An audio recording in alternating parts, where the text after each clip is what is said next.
John, the president said in his comments yesterday that he doesn't believe his China comments have had any consequence. Isn't China issuing a démarche to the U.S. ambassador in Beijing a consequence?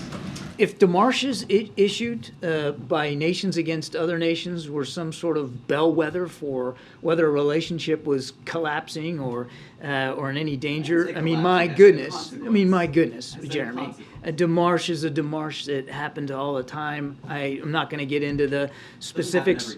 I'm not going to get into the specifics of this one. The president's firm that this relationship matters. It's important. We need to move it forward, and he's absolutely confident that we'll be able to. Let me ask you this: other than the démarche, have you seen any other consequences? No.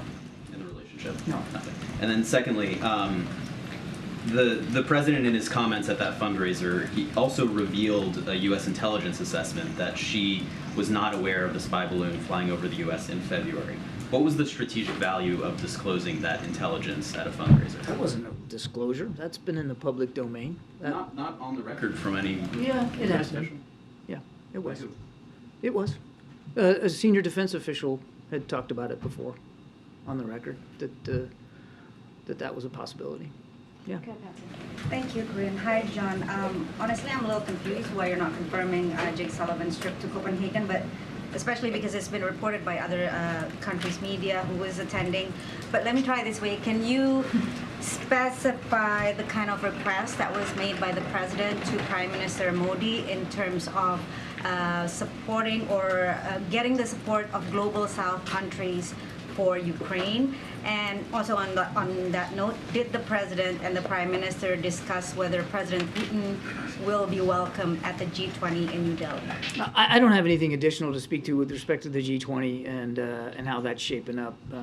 That's really for our Indian counterparts to speak to. And I'm not going to get into any greater detail on the discussions than what the two leaders talked to you guys about from the podium. And as for Jake's travel, if and when we have some travel to talk to, then by goodness, we'll talk about it. Okay, and one more question on the Zaporizhia nuclear power plant. There's a little bit of confusion. I think President Zelensky is saying, or was said yesterday, that Russia is plotting a terror attack on the nuclear power plant.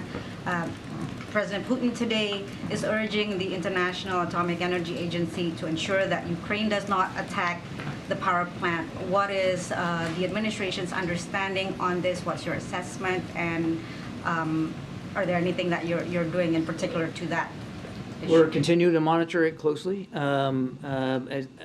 We are able to monitor some radiation sensors that are around the plant, and thus far we've detected no elevated levels of radioactivity. Do you have any sense of who's going to attack, if anyone is? Look, I've seen those reports. I've seen those comments. I just don't have anything to confirm them or speak to the validity of them.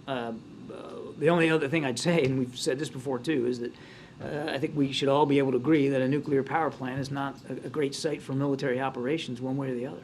Okay.